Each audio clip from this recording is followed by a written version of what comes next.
रुखसार अंसारी, आप देख रहे हैं सिमना न्यूज।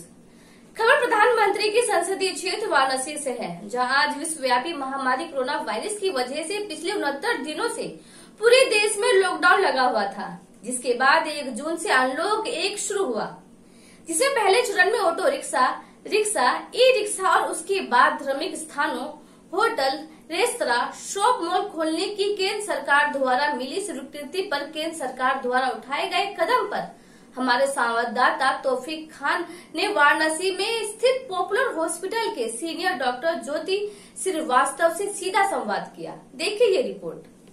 69 दिनों बाद आज हमारा देश अनलॉक 1.0 की कंडीशन पर आ गया। हम बता दें कि जब हमारे देश में कोरोना पॉजिटिव की संख्या 500 के आसपास था तो हमारा देश पूरी तरीके से लॉकडाउन था, लेकिन आज अगर बात किया जाए संख्या के बारे में तो लगभग 2 लाख के आसपास पॉजिटिव संख्या हमारे देश में है। उसके बाद आज 1 जून से हमारे देश को अनलॉक 0.1 में किया गया है, जिसमें तमाम गाड़ियों का परिचालन होगा, तमाम धार्मिक स्थानों का आगामी 8 तारीख के बाद से खुल जाएगा, शॉपिंग मॉल खुल जाएगा, रिटेल दुकानें खुल जाएंगी। ऐसे में क्या ये सरकार द्वारा उठाया गया कदम सही है?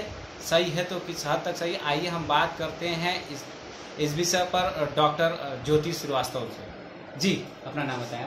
मेरा नाम डॉक्टर ज्योति श्रीवास्तव है। मैं पॉपुलर हॉस्पिटल में मेडिकल ऑफिसर के पद पे हूँ और मैं इस संबंध में ये कहना चाहूँगी कि संक्रमण इससे बढ़ने का खतरा तो बहुत ज़्यादा बढ़ गया है और मैं भी इससे संक्रमण और बढ़े, लोग एक दूसरे के संपर्क में आए और संक्रमण बढ़ता जाए। बट हम इसके साथ ये भी कहना चाहेंगे कि अगर मान लीजिए लॉकडाउन न खुलता तो बहुत सारे लोग भूखे भी मर रहे थे। और इस स्थिति में सिचुएशन ये है कि जैसे एक डॉक्टर है, अगर ऑर्थोपेडिक सर्जन है और किसी की पैर की हड्डी टूट जाए या हाथ की हड्डी टूट जाए तो कुछ समय तक तो उसे बिस्तर पर रखता है कि चलिए भाई बिस्तर पर है, प्लास्टर लगा हुआ है, लेकिन छुट्टी दे देने का मतलब उसका ये नहीं होता है कि वो मरीज तुरंत चलने लगे।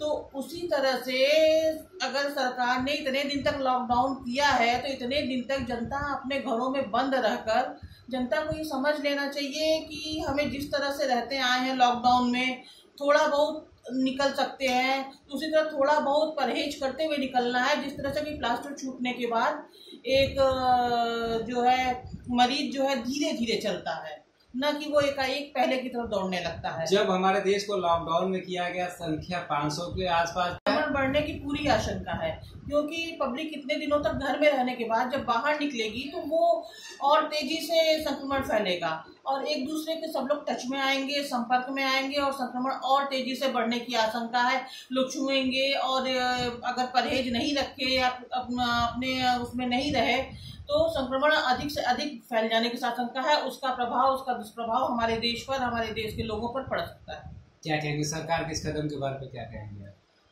अब सरकार के इस कदम के बारे में हम ये कहना चाहते हैं कि सरकार ने जो फैसला लिया होगा सोच समझ कर लिया होगा और फिर भी अभी कुछ दिन तक लॉकडाउन और रहना चाहिए था, जिससे कि चीज़ें गड़बड़ न हो और या जब तक कोई इसका इम्यूनिटी पावर बढ़ाने की कोई चीज़ें ना दे दी गई होती या कोई वैक्सीन न निकल जाए तब तक अभी इसे रखना चाहिए था।